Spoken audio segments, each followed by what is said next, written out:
India is set to add $1 trillion to its GDP every 18 months over the next 6 years, marking a period of rapid economic transformation, according to a report by IDBI Capital. With this momentum, the country is on track to become $10 trillion economy by the year 2032. Indian economy is therefore on the right track. Has key pillars: economic growth, social progress, environmental sustainability, and good governance.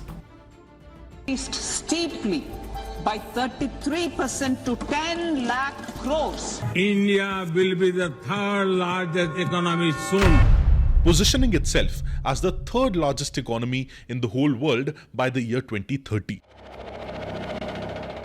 Now, this report even highlighted that India's accelerated growth will be primarily driven by the manufacturing sector of the country, which is projected to contribute 32% to its gross value added. Now, several key initiatives in our country like Make in India, Skill India, Startup India, Standup India, and many others are expected to play a very pivotal role in bolstering the economic performance and the manufacturing capabilities of our country and positioning our country as a global manufacturing hub. Although the country achieved $2 trillion economy by the year 2017, that is 7 years after becoming $1 economy, and 3 years after that, by 2020, we were a $3 trillion economy, reflecting a sharp increase in the growth over the past 1 decade. And if we continue the momentum, if we go like this, we are soon going to become $5 trillion economy and eventually $10 trillion economy in the mid of 2030s. Currently, India's GDP is $3.7 trillion, which makes India the 5th largest economy in the whole world. Now, we surpassed United Kingdom in the last few years, and now we'll be surpassing Japan and Germany as well to become the 3rd largest economy in the world by 2030. So only countries will be ahead of us would be first United States of America and second China, and the 3rd largest would be Indian economy after the year 2030.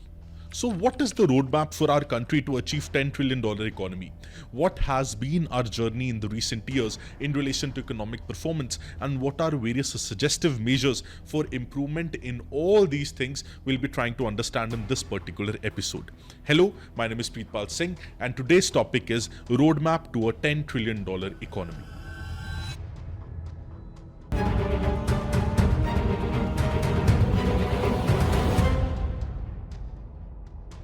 Now, first of all, let us try to understand the very nature of Indian economy and the journey of Indian economy in the last many years.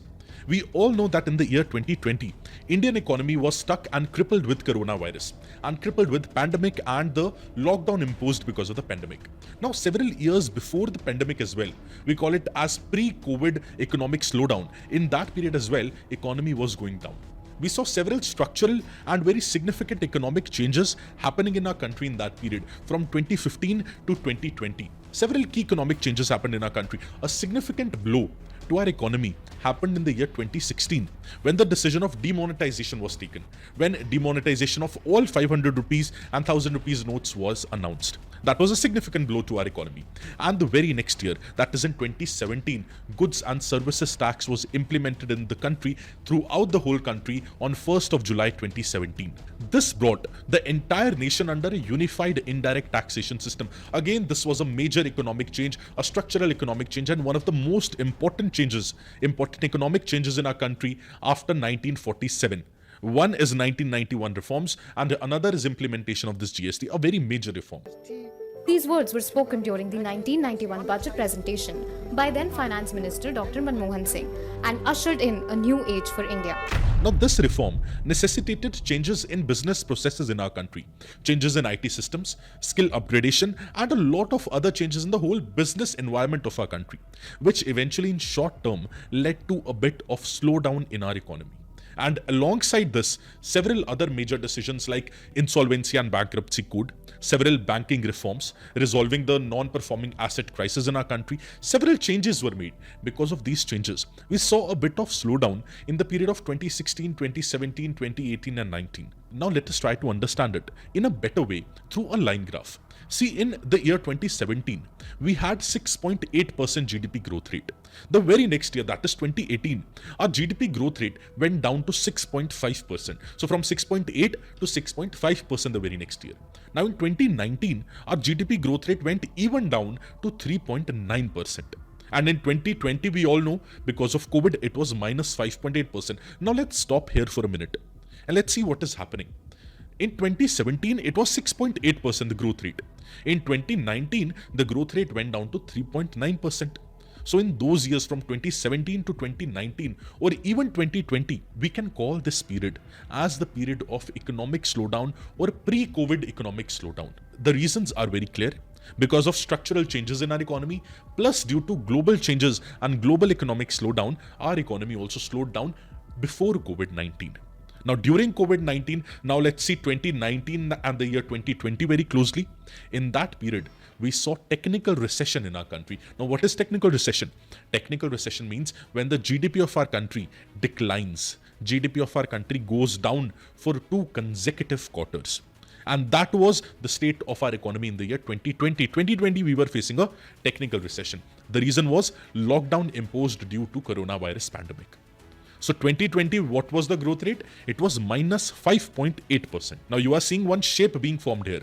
The very next year, in 2021, when a lockdown was lifted, in that year, we saw the growth rate to be positive and 9.7%. So what shape is this making? This shape is V-shaped economic recovery. This was highlighted in that year's economic survey as well, that we saw a V-shaped economic recovery in relation to our economy. So the very next year, 2021, what was the growth rate? It was 9.7%. And the very next year, 2022, it was 7%, 2023, 7.6%, and 2024, projected by the World Bank, the growth rate would be approximately 7%. So there are 3 stages being seen here. Before COVID, so pre-COVID economic slowdown, during COVID, technical recession, and after COVID, there is economic recovery. Which recovery? V-shaped economic recovery. And eventually after V-shaped economic recovery, there is a 4th stage as well. That stage is of economic stabilization, where year-on-year growth rate will now be stabilized at 7 to 7.5%. Eventually, our goal should be to make it 8%, 9% and 10% as well, but 7% is economy being stabilized. Now, all these datas, all these trends makes us understand that in the last 7 to 8 years, what has been the growth rate of our Indian economy, what has been the shape of our Indian economy. And now the government's goal is to become a developed country by the year 2047, of course in economic sense, and utilize this Amrit Kal, the period between current time and till 2047, utilize this Amrit Kal to the full potential and to become developed by the year 2047. Now, since we have understood this, let us understand comparatively the size of other economies as well. Now, according to IMF data, US leads the global economy with a GDP of $28.8 trillion. It is followed by China, which is $18.5 trillion, and Germany is $4.6 trillion, Japan is $4.1 trillion, and India's GDP is $3.7 trillion. Now, many experts, they believe that we have already surpassed Japan, but officially, we are still the 5th largest economy in the world. But again, the main question is, how do we achieve this $10 trillion economy mark? How do we ensure that we are adding $1 trillion to our GDP every 1.5 years? See, the solutions are multi-layered and complex. But for this video, for this episode, I've included 3 very important and key points. In that direction, if we focus our full potential, our full effort, we'll be able to ensure that we achieve this $10 trillion economy mark sooner. So we have divided all the points under 3 different subheadings. See, first and foremost, what we need to focus on is capital formation. Now, capital formation in our country happens through capital expenditure, which we also call as CAPEX. Now, let's take an example. Let's say I'm a textile manufacturer. I'm a small manufacturer, particularly included in the micro, small and medium enterprise. I'm having a medium enterprise. A small scale industry, I'm having a medium enterprise, and I am a textile manufacturer. If I spend money on machinery, if I spend money on plants, if I spend money on equipments, through which I'll be able to make textiles, the investment which I do in order to get an output is what I call as capital formation. That is what investment is, and that is what the process of capital formation is. That is increase in the level of your investments. Now you multiply it with the level of the whole economy. when the country is spending on railways, when the country is spending on roads, bridges, dams, all this is a part of infrastructure development. We also call it as capital expenditure by the government. Why? Because capital formation is happening. With the usage of this capital, we'll be able to ensure that other consumer durables are made. Services are run smoothly. Other businesses, they prosper. So capital formation is the most basic thing which is required by a country to grow. Now let us take one more example. Think of India's economy as a pizza. Now that pizza, let's say, is having 4 slices. Each of the slices is very important and each of the slice makes the whole pizza. So let's say one slice includes one part of the GDP, that is consumption expenditure, what we all consume. Second part is, let's say, investments, this capital formation. Second part is investments. And let's say the third part is the government expenditure. And the fourth part is net exports, that is exports minus imports. Now all these are the 4 slices of one single pizza. Now in that whole pizza, we are talking about one slice particularly, that is capital formation or investments. If that happens in the economy, eventually we will see net exports will also increase, government expenditure naturally is going to rise, and consumption expenditure will also increase to a great extent. See, currently India is spending 3.4% of its GDP on capital expenditure. In the recent budget of 2024, 11.11 lakh crores have been announced as the capital expenditure. Now there are several initiatives taken by the country as well. For example, PM Gati Shakti National Masters Plan, National Logistics Policy is there, Bharat Mala Pariyojana is there, Udan scheme, that is Ude Desh ke Aam Nagrik for civil aviation connectivity is there, then rail corridors are there, Sagar Mala for port connectivity is there, building national infrastructure pipeline, that is also an initiative. All these initiatives show one thing, that government's commitment to boosting capital formation and capital expenditure in our country is very high. But the question is, why capital expenditure is so much necessary? Why I'm putting so much emphasis on capital expenditure? See, capital expenditure gives you the maximum multiplier effect in the economy. The question is, what is this multiplier effect? Multiplier effect refers to the change in the value of output because of change in value of expenditure. So let's say expenditure I increase by 1%. My output, that is the GDP, will increase by 10%. That is the power of capital expenditure. This multiplier effect, it works through expansion of ancillary industries, services, job creation. So basically, if I have to say it in a simple way, if the government spends 1 lakh crore on building roads, building ports, building connectivity and infrastructure, that 1 lakh crore will give benefit to the tune of, let's say, 5 lakh crores to the economy. How? Through job creation. Through ancillary industries, many people would be getting jobs. If they are getting jobs, household would be getting money. If household is getting money, household would be spending money and saving certain money. When the household spends some money, that is expenditure of that household, it becomes income of some other household, right? So this goes on, and this is a kind of a trickle-down effect and a snowball effect as well, which eventually leads to becoming a multiplier. And according to National Institute of Public Finance and Policy, every rupee spent as revenue expenditure has a multiplier effect of 0.98%, while the capital expenditure delivers a multiplier effect of 2.25 rupees in the year it is incurred, and eventually 4.8 rupees in the course of the entire expenditure. So 1 rupee if you spend, you will get to the tune of 4.25 rupees for the overall economy. So economy would be boosted in 4.25 times if the capital expenditure is made. Also, there are some other reasons as well. Capital expenditure improves labor productivity because it can facilitate increase in labor participation. It is a macroeconomic stabilizer, that is for sure, because it can be used as a counter-cyclical fiscal policy to ensure that the economy is in a good shape. Revenue generation can be very high for the government if capital expenditure is there. Liability reduction is also included in capital expenditure. So our liability is getting reduced, assets are being created. And eventually, capital expenditure boosts the economic growth by increasing the production capacity of that country. It speeds up the economic growth, which in turn creates a lot of jobs. So we have been focusing a lot on capital expenditure, but we need to focus on it even more. So first pillar to achieve $10 trillion economy is focusing on capital expenditure, capex, and capital formation as well. But there is one major hiccup in this. According to the Economic Survey of 2023, between financial year 2019 to financial year 2023, the central and the state governments, they contributed 49% and 29% respectively to the total investments in the country. However, the private sector contribution was a mere 22%, which is abysmally low.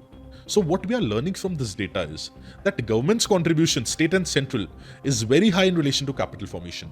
But who's not contributing much to the capital formation or investments? Private sector. And until and unless we unleash the potential of the private sector, we won't be able to hit that $10 trillion economy mark. So what is the need? The need is that private sector increases its contribution to the capital expenditure and infrastructure sector. The central government in the economic survey said that due to lumpy capital investment, due to long payback period, and eventually difficulty in mobilizing large funds, large equity and debt at affordable costs, and several other bottlenecks, they are hindering the private sector investments in our country. Because of these reasons, private sector investments in our country are not growing that much. And also the economic survey says that there are project structuring issues as well, which includes risk estimation, allocation and mitigation, several delays in project implementation, in getting clearances, in getting land acquisition, several delays are there. There is a lack of independent regulator for infrastructural sectors in our country. This is one major loophole. There are contractual issues as well. Enforcement of contract in our country is poor still. Inadequate arrangements are there for dispute resolution, amicable dispute resolution, and arbitration facilities in our country are inadequate, which leads to prolonged litigation. And no private sector would want to be involved in litigations which are going on for years and years. And because of these factors, capital expenditure done by the private sector is low in our country. And all these factors are highlighted by the economic survey of our country. And all these needs to be solved through a bottom-up reform process in order to ensure that we hit that $10 trillion economy. So capital expenditure in our country is happening at a good scale, at a good pace, but private sector's focus and private sector's contribution needs to be given an impetus. That is the first point. Second major pillar which can help us in achieving this $10 trillion economy mark is manufacturing sector and MSME sector, that is micro, small, medium enterprise sector. Now coming to the MSME sector, the share of MSMEs in India's manufacturing output is close to 35.4%. Also the share of exports, MSME specified products in all India exports is 45.7%, which is very high, which basically means MSME's contribution is very great, is very good. Government has come up with several initiatives as well, which includes Udyam Registration Portal, Samadhan Portal, Sambandh Portal and Champions Portal as well, several credit schemes as well, Credit Guarantee Scheme, Employment Generation Program and Mudra Yojana as well, which is the most popular initiative for the MSME. But despite of these initiatives, there are still a lot of challenges in this sector, which needs to be addressed at the earliest. First challenge is the issue with the formalization and inclusion. Most of the MSME sector is still a part of informal economy. And since it's a part of informal economy, it can't get all the benefit. It can't provide economic output to a great extent. That is the first challenge. Second challenge is limited access to finance. So financeability is limited, finance capacity is limited, and they are not having access to the formal sources of credit as well. Now, other issues in relation to market access, technology access, digitization, infrastructural bottlenecks, it makes the sector even more worse. Now, one point which we discussed was delay in payments. Now, let's say Rahul is a small textile manufacturing hub owner. Now, Rahul requires 2 lakh rupees per month to run the whole textile plant and to manufacture textiles. So, 2 lakh rupees are required for him to run the business every month. Now Rahul gets an output at the end of the month. Rahul goes to the market and sells that output to the retailers, to the wholesalers. Because Rahul is the producer, sells to the wholesalers and retailers. Now retailers and the wholesalers, they give Rahul to the tune of 1 lakh rupees. Now Rahul has an output of 2 lakh rupees. But they give Rahul 1 lakh rupees and they say after 60 days we'll be giving you another 1 lakh rupees. Now, once Rahul again wants to start the production process, Rahul again requires 2 lakh rupees. But Rahul has got 1 lakh rupees only. 1 lakh rupees, the other part, is the delayed payment. Because of that, Rahul needs to take credit. Now, once Rahul goes to the bank for getting credit, banks are able to give credit to Rahul at a very high interest rates, at 15%, at 20%, at 30% sometimes as well. Why? Because Rahul is in MSME sector. Rahul mostly deals in cash and Rahul is not having a formal credit history also. Because of that, loan availability for Rahul is not very easy. It's not very easily accessible. Because of which, Rahul gets into a trap. Has to take loan at a very high interest rate, again produces the products, again produces textiles, goes to the market, sells it, again gets a delayed payment. And sometimes the payments don't even come. This is on-ground reality for 90% of the MSMEs in our country, which are micro enterprises, which are very small enterprises. Because of delayed payment, and lack of access to the formal credit system. Because of these reasons, we see that entrepreneurs like Rahul and business owners like Rahul, they are not able to sustain for long, which eventually leads to lower output for our economy, lower GDP for our economy as well. And this problem is such a big problem that MSME credit gap in our country is $530 billion.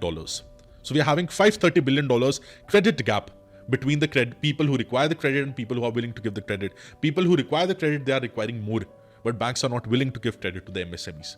And it is $530 billion. Now, government is having an initiative that is Mudra Yojana, Shishu Kishore Tarun, 3 instruments under Mudra Yojana to provide collateral-free loans to the micro small enterprises. But the implementation is not adequate. Implementation needs to be improved. The expanse needs to be increased.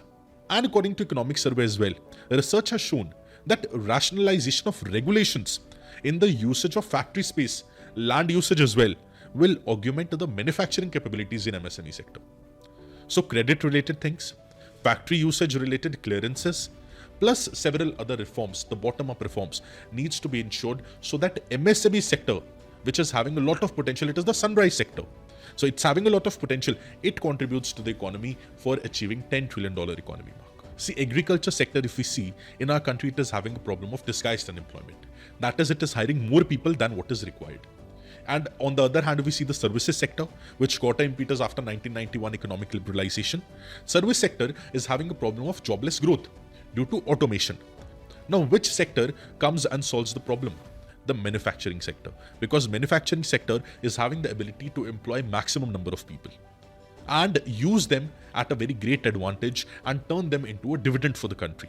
So manufacturing capabilities in our country needs to be improved. India needs to spend more % of its GDP on manufacturing sector, on MSME sector particularly, and overhaul is required in relation to the reforms. Especially I'm talking about process reforms. Most of the times there is a tendency that we stick our mind to structural reforms. But what is more important are the process reforms. And our economic survey suggests that actions are required in cooperative federalism model in this MSME sector.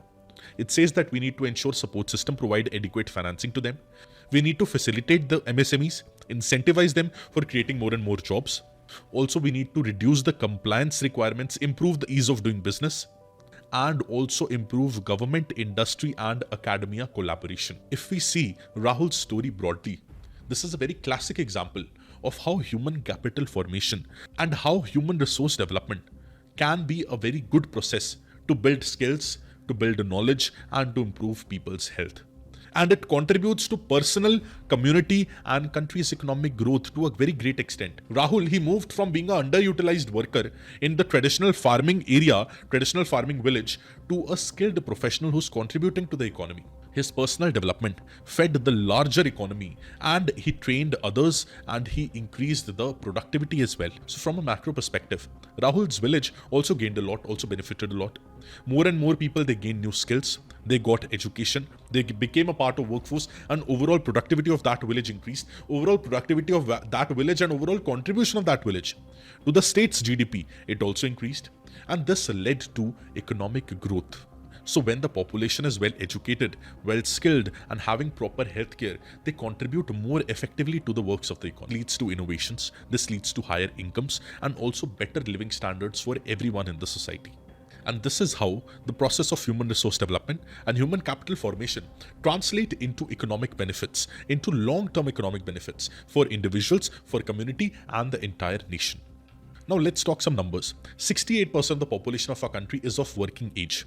That is the individuals between the age of 15 to 64. So our population is very young, our demography is very young. However, 45% of the workforce still in our country is engaged in agriculture sector. While in the non-agriculture sector, 74% of the workers, they are engaged in low-paying informal work jobs, which is in micro enterprises. And amongst the young people, from 15 years of age to 29 years of age, approximately 28% are engaged as unpaid helpers in the household enterprises also. That is an informal sector. Despite improvement over the last many years, India's literacy rate is still 74% for the population beyond 15 years of age, compared to almost 97% and 95% of that of China and Indonesia respectively.